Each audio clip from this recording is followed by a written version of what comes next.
দেখুন, সততা রাখা দরকার। যাই বলুন না কেন, সততা থাকা দরকার। আপনার মনে যেটা আছে আপনার মুখেও সেটাই আনা দরকার।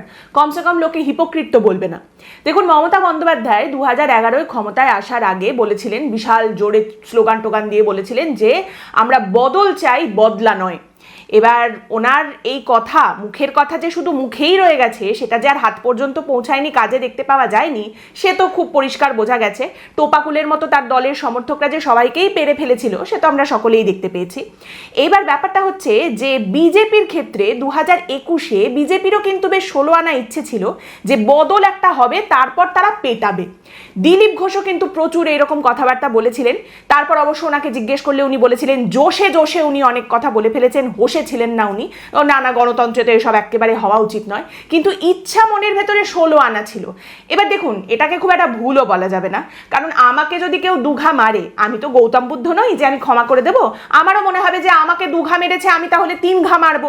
এবারে তৃণমূল এতদিন ধরে পিটিয়েছে, বিজেপিরও মনে হয়েছে যে আমরা এবারে ক্ষমতায় আসবো, তারপর আমিও একটা তৃণমূল পেটাবো, সেই ইচ্ছেটা ছিল। এইবার বিজেপির তরফ থেকে এই কথাটা শেষ কয়েক মাস ধরে কিন্তু বারবারই শোনা যাচ্ছে। শুভেন্দু অধিকারী বারবার এই কথাটা পরিষ্কার করে সামনে রেখেছেন যে দেখুন, বদল হলে বদলাও হবে, বদলও হবে, বদলাও হবে। এবার এই কথাটা যে সত্যি কথা, মানে বিজেপির একেবারে অফিসিয়াল স্টেটমেন্ট, সেটা কিন্তু আজ ব্রিগেডের মঞ্চে আরো একবার প্রমাণ হয়ে গেছে।